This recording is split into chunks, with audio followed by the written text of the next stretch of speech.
사람들은 모두 다 행복을 추구합니다. 사람들이 하나님의 형상으로 지음받았는데 하나님은 행복하신 분이기 때문에 사람들도 다 행복을 추구하는 것입니다. 겉으로 드러나는 일이나 행동은 다 다르다 해도 속마음은 똑같이 행복을 추구하고 있습니다. 어거스틴이 말한 것을 보니까 어떤 청년은 어떻게 하든지 군 복무하는 것을 싫어해서 군대 가지 않으려고 애를 쓰고, 그런데 어떤 청년은 군 복무를 하지 않아도 되는 그런 상황인데도 불구하고 기필코 군 복무를 하겠다고 군에 가려고 한다는 것입니다. 이 두 사람이 겉으로 드러난 행동은 완전히 다르지만은 그러나 똑같은 점이 있습니다. 그건 뭐냐면 둘 다 행복을 추구한다는 것입니다. 한 청년은 행복을 추구하기 때문에 나름대로 자기 행복을 추구하니까 군대 안 가려고 하는 거고, 또 다른 청년은 자기 또 행복을 추구하려고 하니까 기필코 군에 가겠다는 것입니다. 이처럼 일과 행위에 있어서 서로 다 다르지만은 같은 점은 모두 다 행복을 추구한다는 점에서 같습니다. 그런데 여러분, 기쁨이라고 하는 것은 행복의 절대적인 요소가 아니겠습니까? 인생의 활력소는 바로 기쁨이요, 그래서 사람들이 행복을 위해서 살아간다면 바로 기쁨을 얻기 위해서 사람들이 분주복잡하게 사는 것입니다. 그래서 돈도 벌려고 하는 거고 지식도 쌓으려고 하는 것이고 또 모든 인간관계를 통해서 여러 가지 노력과 애씀을 통해서 분주하게 살아가는 이유는 기쁨을 얻기 위해서인 것입니다. 그러므로 우리는 기쁨이, 그 참된 기쁨의 본질이 뭐냐? 기쁨도 가짜 기쁨이 있고 진짜 기쁨이 있는데 진짜 기쁨의 그 본질이 무언가를 분명히 알아야 우리 인생을 제대로 살 수 있지 않겠습니까? 우리가 속아서 가짜 기쁨을 진짜 기쁨으로 생각하고 그 가짜를 얻기 위해서 우리가 살아간다면 인생을 헛살지 않겠습니까? 그러므로 오늘 예수님께서는 본문 말씀을 통해서 우리에게 진짜 기쁨이 뭐냐, 참된 기쁨의 본질이 뭐냐, 그것을 우리에게 가르쳐 주시는 것입니다. 오늘 본문을 통해서 예수님이 가르쳐 주신 참된 기쁨의 본질은 두 가지입니다. 첫째는 수고와 고난을 피하는 기쁨이 아니라 고난과 수고가 있다 하더라도 의미 있는 일을 위해서 그 고난 수고를 우리가 마다하지 않고 받아들이고 그 어려움을 다 이겨내고 누리게 되는 그런 기쁨, 이것이 진짜 기쁨이다. 이것이 참된 기쁨의 본질이다. 그 다음에는 그 무엇도 그 누구도 빼앗아갈 수 없는 기쁨이 진정한 기쁨이다. 이 두 가지 사실을 우리에게 가르쳐 주었습니다. 오늘 본문 요한복음 16장 21절 22절에 보면 여자가 해산하게 되면 그때가 이르렀으므로 근심하나 아기를 낳으면 세상에 사람 난 기쁨으로 말미암아 그 고통을 다시 기억하지 아니하느니라. 이것이 바로 의미 있는 일을 위해서 수고와 고난이 있다 하더라도 그 수고 고난을 마다하지 않고 다 이겨냄으로써 누리게 되는 기쁨, 그게 진짜 기쁨이다라고 하는 것을 예수님이 가르쳐 주신 것입니다. 아이를 낳아서 생명을 잉태하는 그것이 참 의미 있는 일 아니겠습니까? 생명을 이 땅에 태어나게 하는 것만큼 의미 있는 일이 어디 있겠습니까? 그래서 그런 의미 있는 일을 위해서 해산의 수고와 고난을 마다하지 않고 또 아이를 양육하는 수고와 고난을 마다하지 않고 그래서 나중에 누리게 되는 기쁨, 이런 종류의 기쁨, 이것이 진짜 기쁨입니다. 무엇이든지 의미 있고 그리고 참 해야 마땅한 그런 일들은 수고와 헌신이 따르게 되어 있는데 그 수고와 고난을 마다하지 않고 누릴 수 있는 그런 기쁨이 있어야 되겠다. 또 두 번째 본질은 뭐냐 하면은 그 무엇도 빼앗아갈 수 없는 기쁨이 진정한 기쁨이라는 것입니다. 여러분, 예수님께서는 무엇이든지 진정한 것을 우리에게 주시기 원하시지 헛된 것을 주시기 원하시지 않습니다. 그래서 기쁨도 진정한 기쁨을 우리에게 주시기 원하시기 때문에 예수님께서 우리에게 주시는 기쁨은 우리가 수고와 고난을 마다하지 않고 의미 있는 일을 위해서 힘써 애쓸 때 다 그 모든 것을 다 이겨내고 얻게 되는 기쁨이요, 또 시간이 빼앗아가지 못하는 그 무엇도 빼앗아갈 수 없는 기쁨, 이 진정한 기쁨을 또 주님께서 우리에게 주신다라고 하는 것을 우리가 잘 알아야 되겠습니다. 말세가 될수록 사람들은 참된 기쁨을 누리지 못합니다. 그 이유는 건강하지 못해서도 아니고 돈이 없어서도 아니고 뭐 인간관계가 뭐 잘못돼서 그런 것도 아닙니다.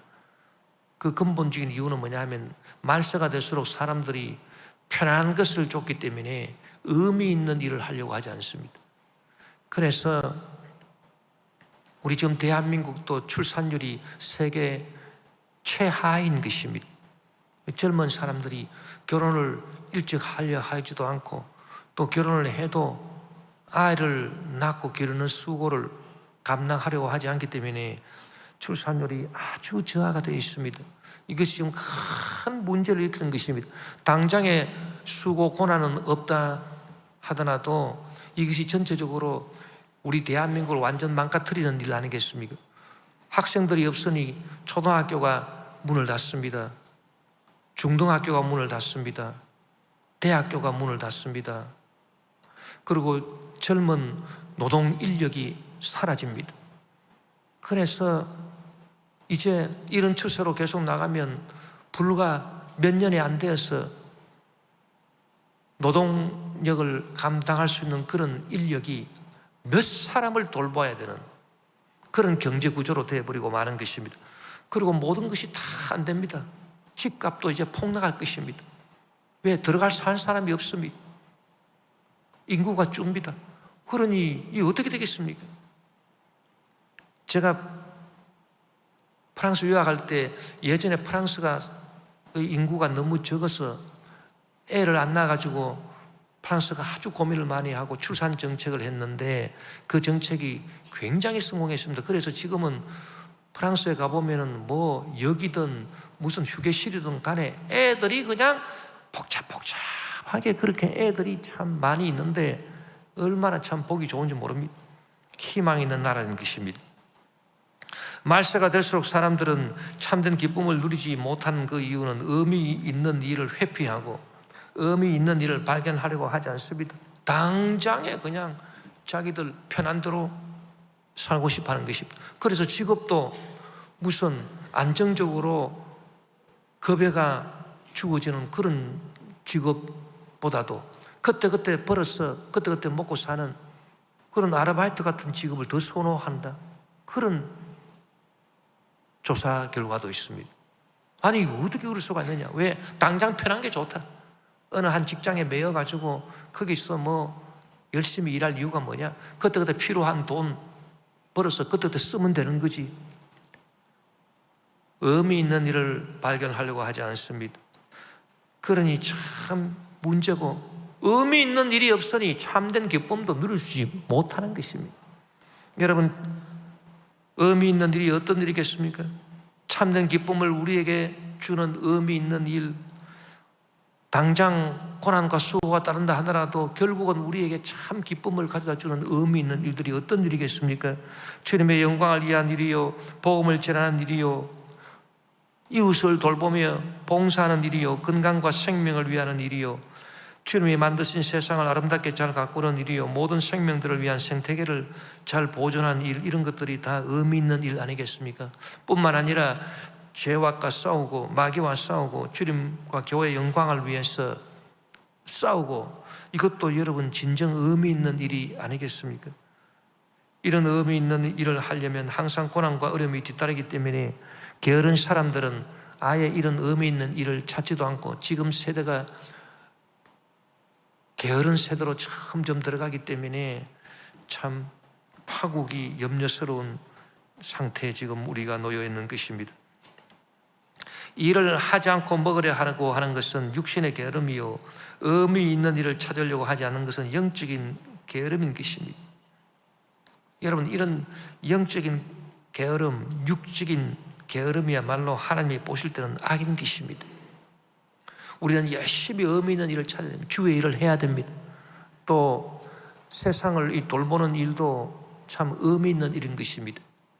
우리는 수해가 났다, 무슨 어떤 재난이 일어났다 그러면은 돈부터 모읍니다. 돈이 필요하다. 돈 내라 그렇게 말하는 것입니다. 물론 돈도 필요합니다. 그러나 그보다는 더 중요한 것은 이 국민들의 의식 가운데 자원봉사 활동이 필요한 것입니다. 이 선진국은 그렇습니다. 프랑스의 예를 들어보면은 프랑스 인구 적어도 85% 이상이 일주일에 한두 시간씩 꼭 자원봉사 활동을 하고 있는 것입니다. 그 자원봉사 종류도 여러 가지고, 그리고 자원봉사하기 위해서 적절한 교육도 받아야 되고, 그렇게 하는데 그 귀찮고 수고스러운 걸 마다하지 않고 다 자원봉사해서 그렇게 살아가고 있는 것입니다. 제가 프랑스 있을 때 한 성도가 몸이 아파 병원에 입원해서 신방을 해서 기도를 해주고 있는데 누가 문을 똑똑 두드리더라고요. 그래서 누군가에서 문을 열어보니까 한 중년 여인이 서 있습니다. 그래서 여기 웬일로 오셨냐고 했더니 자원봉사하러 왔다는 거예요. 그 간병인이 있는데 무슨 자원봉사입니까? 그랬더니 우리가 하는 자원봉사는 그런 게 아니고, 병원에 입원해 있는 사람들은 병원에서 입원해서 병과 싸우고 있기 때문에 세상이 어떻게 돌아가는가 뉴스도 잘 못 듣고 신문도 잘 못 보고 그럴 거 아니겠습니까? 그러니까 우리가 하는 자원봉사는 이렇게 병원에 입원해 있는 분들이 세상이 어떻게 돌아가는가, 요새 뉴스가 뭐냐, 화제거리가 뭐냐, 그런 거를 이야기를 해주고, 그렇게 해서 세상이 이렇게 돌아가는구나 그걸 알게 해주는, 그리고 재밌는 이야기도 해주는 그런 자원봉사다. 그런 봉사를 위해서 일정한 교육을 받습니다. 일정한 교육을 받아가지고 다 그렇게 한, 제가 그것을 보고 확실히 프랑스는 선진국이구나 그런 생각을 했었습니다. 여러분, 좌우지간 우리가 주의 일을 열심히 하고 또 주님이 만드신 이 세상을 잘 돌보는 일을 열심히 해서 참으로 의미 있는 일을 해야 되는데, 이 의미 있는 일은 뭐 그저 되는 것이 아니고 수고와 고난이 뒤따르지만은, 그러나 이런 것을 마다하면 절대로 안 되겠습니다. 이런 일들을 우리가 다 열심히 해서 최종적으로 우리에게 주어지는 참된 기쁨을 우리가 누릴 줄 알아야 되겠습니다. 영적인 게으름이나 육적인 게으름이나, 이 게으름이야말로 하나님이 보실 때는 악인 것입니다. 마태복음 25장에 보면은 최후 심판과 천국에 대한 비유 3가지가 나옵니다.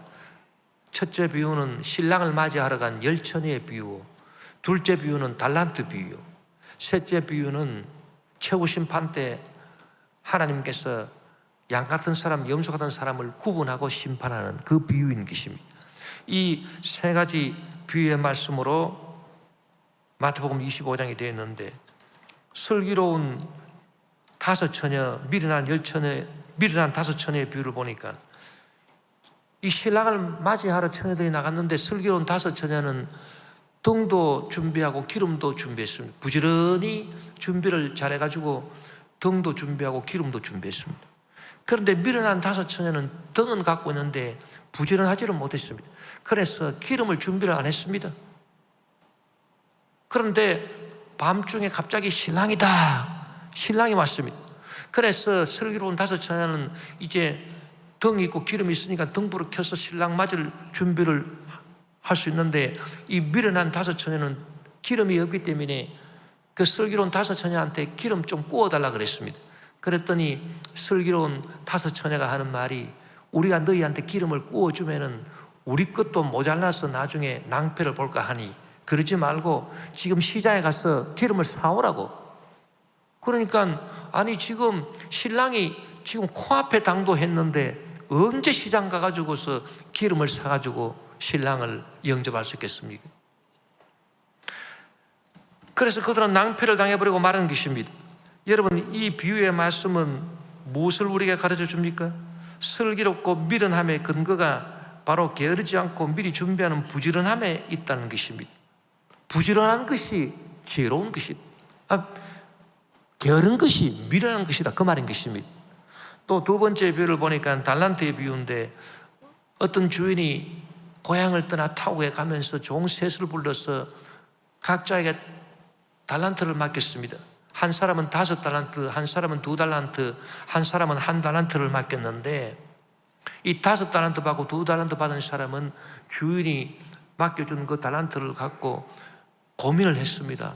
내가 이거 무엇을 해야 되냐?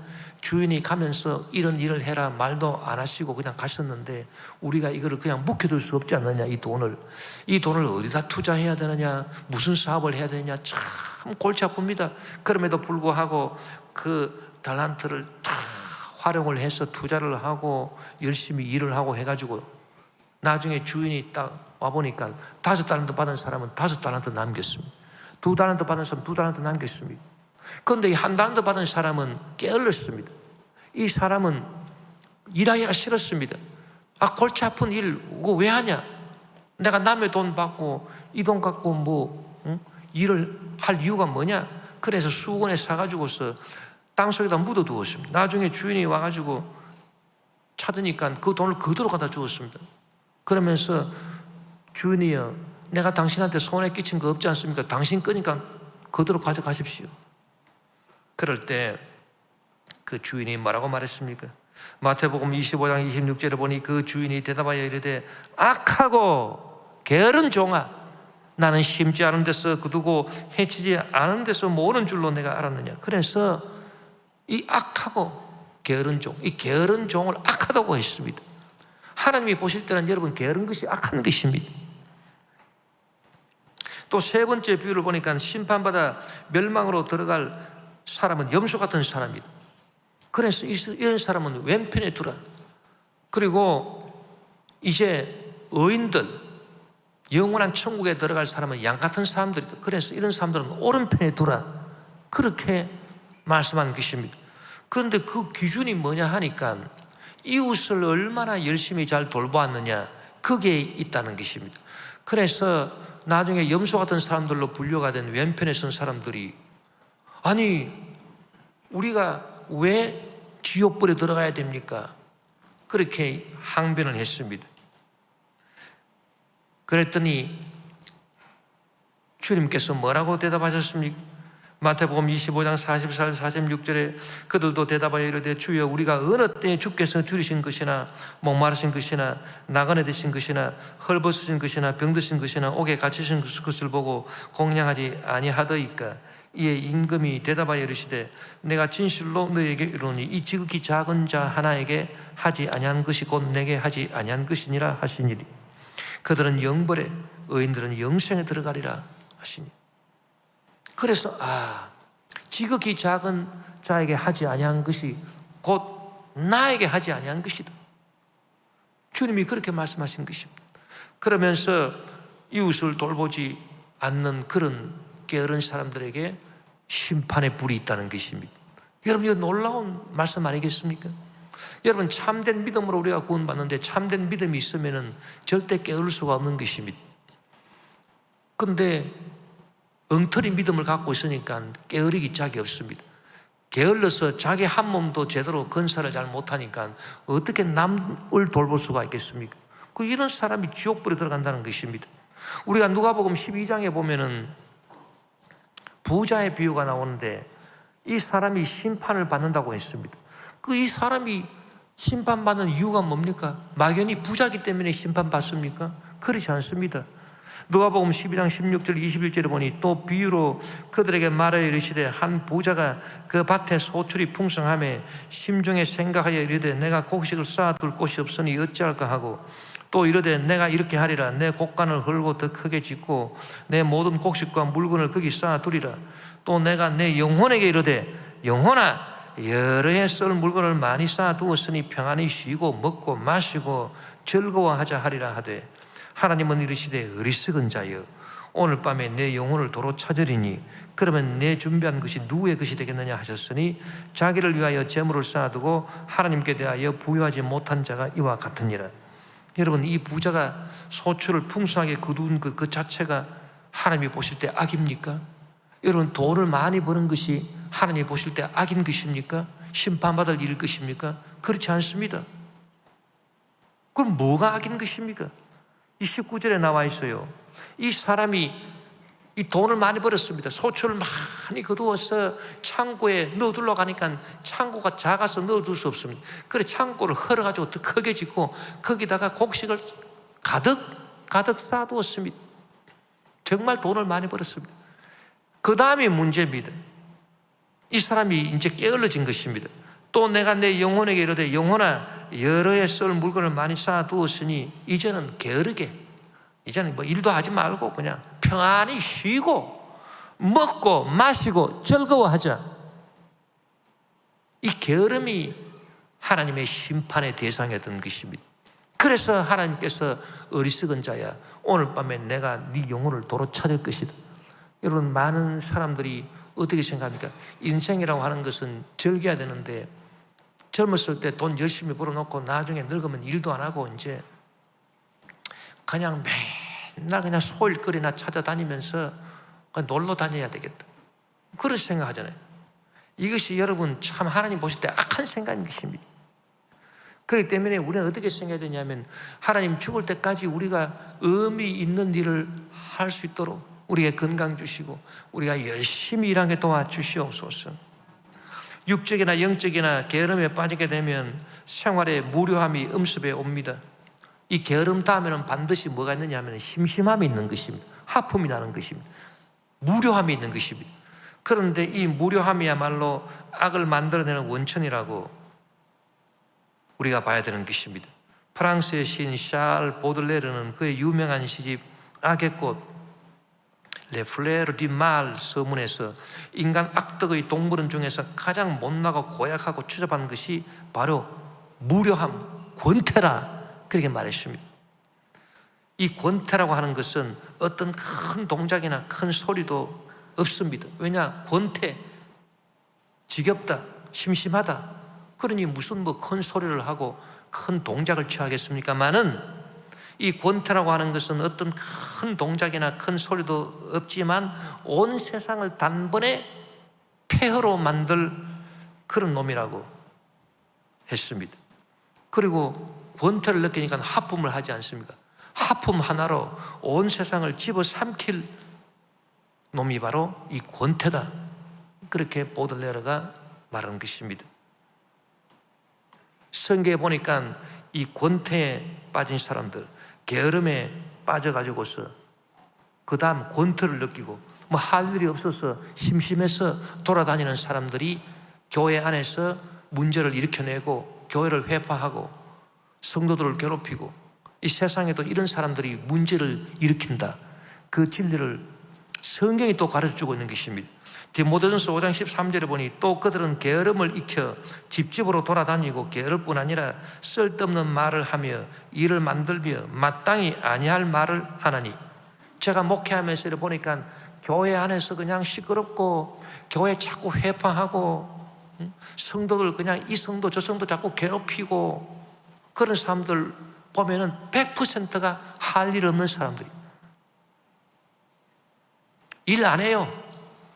일 안 하고 할 일이 없는 사람, 할 일 없는데 돈은 있어가지고 그냥 먹고 노는 사람들이.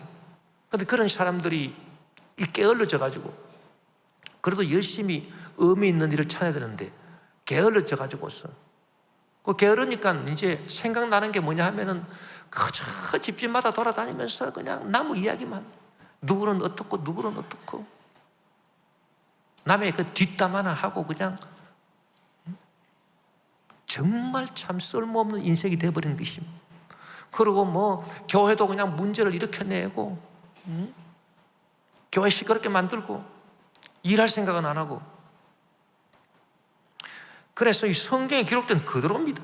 쓸데없는 말을 하며 일을 만들며, 일을 만들어낸다. 일을 처리할 생각을 안 하고 자꾸 일을 만들어내.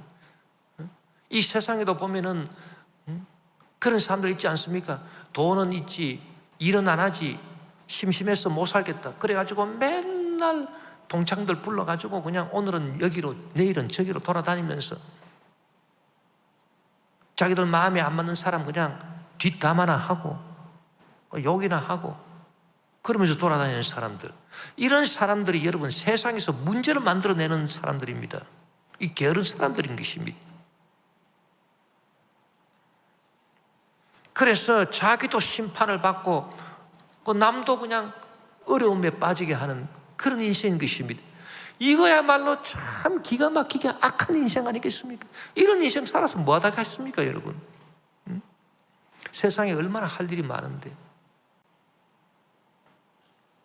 사람들은 의미 있는 일을 찾지 못하면 이런 게으름과 무료함에 빠져서 자기도 전혀 기쁨을 누리지 못할 뿐 아니라 가장 악한 삶으로 빠져들며 공연히 아무 문제 없는 일도 문제로 만들어서 주위 사람들을 어렵고 힘들게 하는 그런 아주 참 악한 삶을 살게 되는 것입니다. 그러나 의미 있는 일을 통해서 참는 기쁨을 누리며 사는 사람은 자기도 행복할 뿐 아니라 남에게도 기쁘게 하고 행복을 선사해 주는 그런 보람찬 인생을 살아가는 것이니 여러분, 부지런함이라고 하는 것이 얼마나 중요하겠습니까? 우리가 참된 기쁨을 누리기 위해서는 의미 있는 일을 찾아야 되는 것입니다. 그래서 주여, 내가 무슨 일을 해야 참 의미 있는 일이 되고 내가 기쁨을 누릴 수 있으며 그리고 주님께 영광이 되며 주위 사람들에게도 행복을 끼칠 수 있겠습니까? 이 의미 있는 일은 쉽지가 않습니다. 어려운 점이 많고 때로는 수고도 있고 고난도 있습니다. 그럼에도 불구하고 하나님 아버지여, 내가 의미 있는 일을 찾기를 원하오니 주여, 주여 내 마음을 주양해 주시고 가르쳐 주시옵소서. 그렇게 해서 오늘 예수님께서 우리에게 가르쳐 주신 대로 우리가 의미 있는 일을 찾아서 우리 인생을 세월 허송 낭비하지 아니하고 열심히 살아가고자 할 때 하나님께서 우리에게 기쁨을 주시는 것입니다. 그런 사람들한테 하나님께서 건강을 주시고 그런 사람한테 하나님께서 필요한 것들로 채워주시고 그래서 진정한 복을 얻을 수 있도록 그 복을 또 주위 사람들과 나눌 수 있도록 해주시는 것입니다. 그 다음에 참된 기쁨이라고 하는 것은 그 무엇도 빼앗을 수 없는 기쁨이라고 했는데 이때 그 무엇은 궁극적으로는 시간을 말합니다. 여러분, 이 세상이 주는 기쁨이라고 하는 것은 시간이 다 뺏어갑니다. 나중에 지식이 주는 기쁨, 시간이 지나가면요 다 뺏어갑니다. 저는 이런 얘기를 들어봤습니다. 우리 대한민국의 유명한 목사님인데 미국에 유학해가지고 얼마나 영어를 잘하는지 모릅니다. 그런데 그 어른이 나중에 연로해지셔가지고서 완전히 이제 파파 할아버지가 되니까 그렇게 영어를 잘하시던 어른이 땡큐밖에 못 땡큐.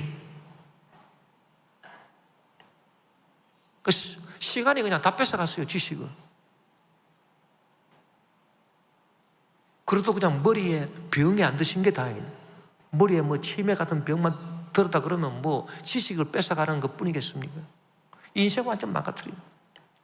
건강이 주는 기쁨, 세월이 지나가면 다 뺏어가지요. 여러분, 건강 장담 못합니다. 그 누구든지. 우리 대한민국의 평균 연령이 85세, 6세 뭐 이렇게 말하지만은 건강 평균 연령은 65세밖에 안 됩니다. 그 말은 무슨 말이냐면은 이제 65세가 지나가게 되면은 모든 사람들이 거의 한두 가지 질병을 앓고 있어서 삶의 질이 저하된다는 것입니다. 나중에는 그냥 뭐 병원에서 생명만 연장시킬 뿐이지 의미 없는, 그래서 평균 수명이 중요한 게 아니라 건강 평균 수명이 중요한데 세월이 여러분 살같이 지나갑니다. 그러면서 금방 세상이 흘러가고 세월이 지나가고, 그래서 시간이 지나가면서 건강이 주는 기쁨 다 뺏어가고 재물이 주는 기쁨 다 뺏어가고 권력 명예가 주는 기쁨 다 뺏어가고 세상에서 아름다운 만남과 관계가 주는 기쁨 시간이 지나감에 따라서 다 뺏어가 버리고 남는 게 없습니다. 이런 것은 참는 기쁨이 될 수 없습니다. 오늘 예수님께서 말씀하신 내가 너에게 주는 기쁨을 빼앗을 자가 없으리라. 그 누구도 그 무엇도 빼앗을 수 없는 기쁨을 예수님 우리에게 주신다 했는데 그 기쁨이 뭐겠습니까, 여러분? 딱 한 가지 있습니다. 그 기쁨이 바로 하나님이 저와 여러분에게 주시는 계시인 것입니다. 계시, 하나님께서 저와 여러분에게 주시는 계시, 이 계시는 세상이 주는 것이 아니고 하나님이 주시는 것이기 때문에 시간이 지나가도 사라지지 않습니다. 시간이 뺏어가지 못합니다. 그리고 하나님이 주시는 계시는 반드시 그 계시대로 이루어지기 때문에 우리가 하나님의 계시를 받으면은 그 자체가 기쁘고 즐거운 것입니다. 뭐 계시 내용이 나한테 뭐 좋은 거든 나한테 안 좋은 거든 유익한 거든 뭐 손해가 되는 것이든 상관없습니다. 하나님께서 저와 여러분에게 계시를 주신다면 그 계시 받는 것 그 자체가 가장 기쁜 일인 것입니다. 왜냐하면 하나님은 사랑의 하나님이시고 사랑의 하나님으로 저와 여러분을 위해서 계시를 주시기 때문에 그 계시를 받으면 우리가 어떤 계시를 받는다 하더라도 계시 받는 것 자체가 기쁜 것입니다. 그것을 성경이 분명히 가르쳐주고 있는 것입니다. 인생에 많은 것은 기쁨이 없는 탓인데 주님이 주시는 계시가 없기 때문입니다. 잠언 29장 18절에 보니 묵시가 없으면 백성이 방자에 행하거니와 율법을 지키는 자는 복이 있다 했습니다. 묵시, 계시가 없으면 백성이 방자에 행한다. 참된 기쁨을 누릴 수 없다. 망하는 인생이 되어버린. 하나님의 계시를 받으면 그 계시 내용에 따라 기쁘거나 괴롭거나 한 것이 아니고 계시 받는 것 자체가 참 우리에게 깨달음을 주기 때문에 참으로 기쁘고 즐거운 일입니다. 성경에 보니까 바울의 경우를 보니까 바울이 이 죄수의 몸으로 로마로 압송되어 가는 도중에 그가 탄 배가 유라굴로 광풍을 만나서 사람들이 다 죽게 되었습니다. 그럴 때 바울도 얼마나 답답했겠습니까? 그럴 때 그가 하나님 앞에 기도해서 하나님 도대체 어떻게 되겠습니까? 우리가 계시를 해 주십시오. 여러분 우리가 기도할 때 기도가 당장 응답이 안 되잖아요. 아이고 이 문제가 해결돼야 되는데 이 문제가 왜 해결이 안 되는 거? 그럴 때 자꾸 하나님 이 문제 해결해 주십시오. 이 문제 해결해 주십시오. 그렇게만 기도하지 마시고 계시를 구하십시오. 하나님 도대체 왜 이 문제가 해결 안 되는지 주님 저에게 가르쳐 주십시오. 계시해 주십시오. 그 계시를 받아야 되는 것입니다.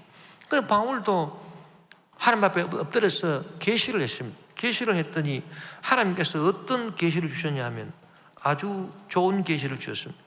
너희들이 탄 배는 다 파손되지만 그러나 너희들 그 배에 탄 사람들 총 276명인데 그 사람들은 머리털 하나도 상함이 없을 것이다. 그런 계시를 주셨어요.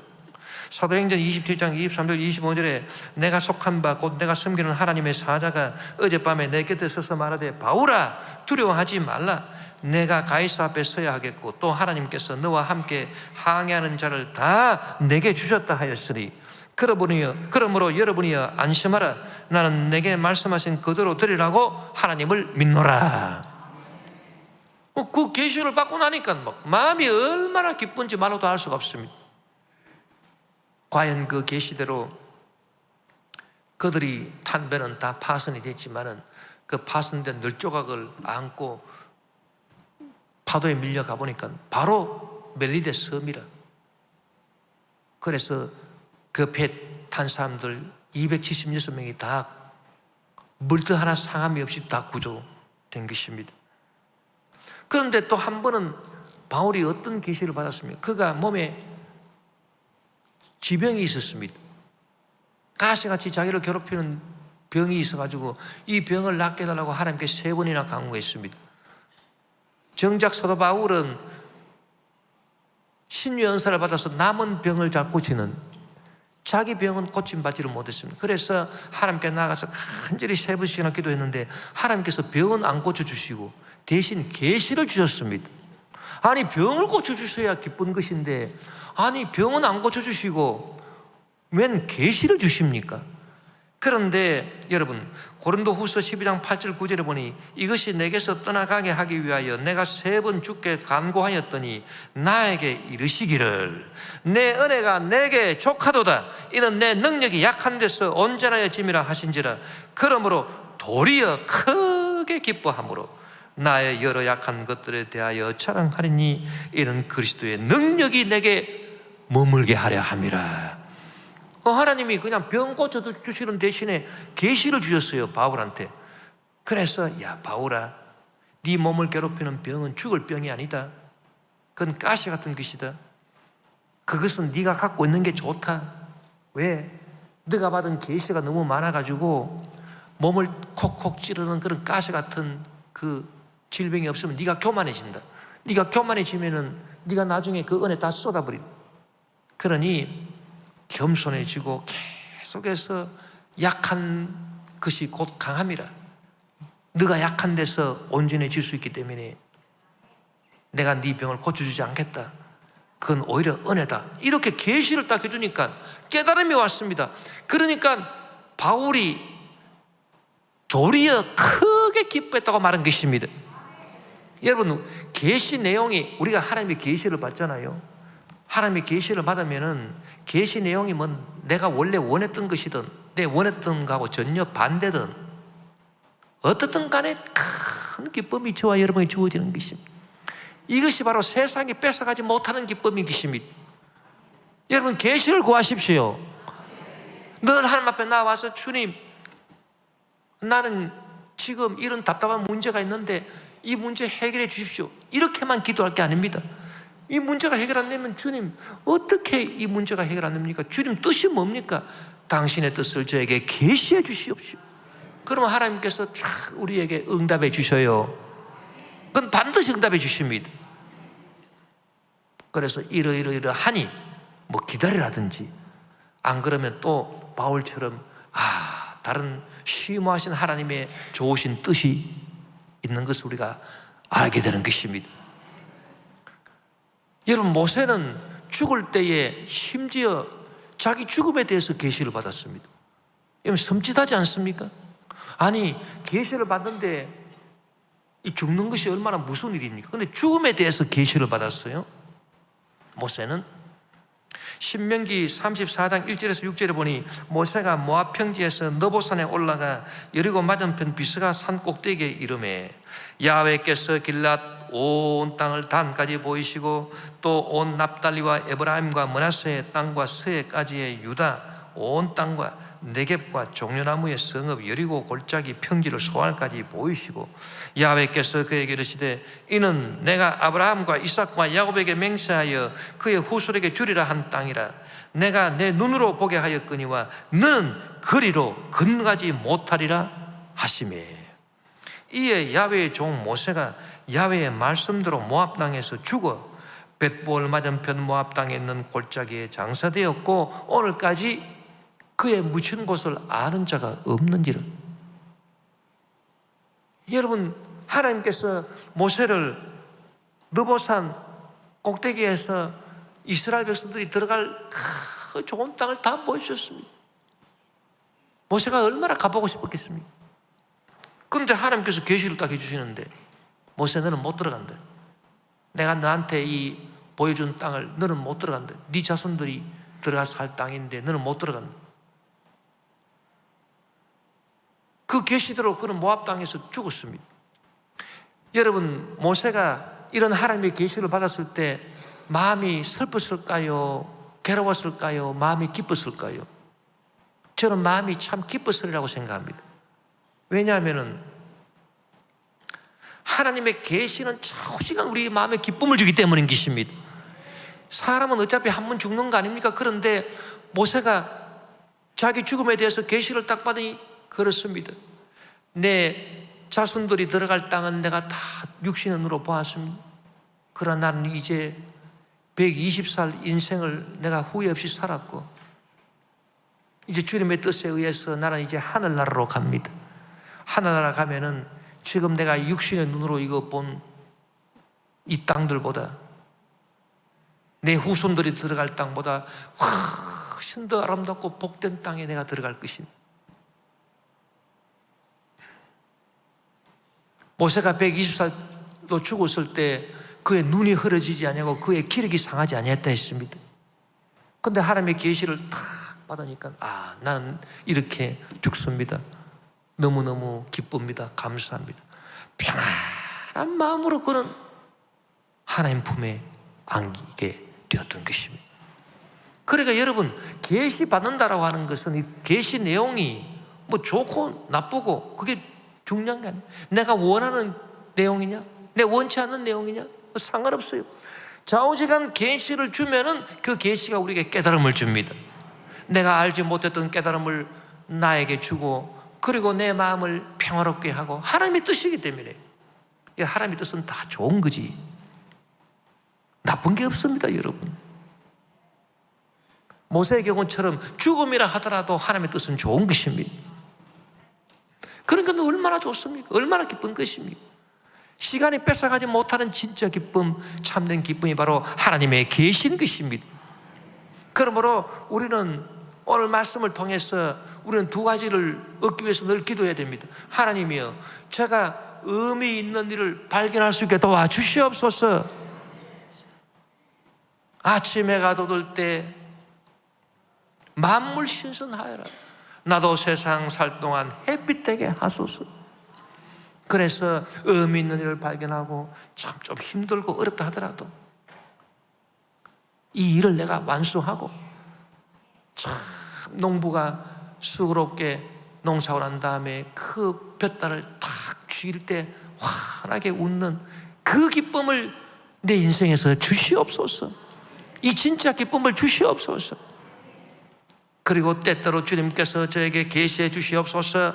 어렵고 답답하고 힘든 일을 만날 때마다 내가 주님의 뜻을 간절히 구하오니 그때마다 바울에게 주셨던 것처럼, 모세에게 주셨던 것처럼 저에게 계시를 보여주셔서 세상이 뺏어가지 못하고 시간이 뺏어가지 못하는 참된 기쁨으로 세상 끝날까지 주님 영광 위에서 살게 하여 주시옵소서.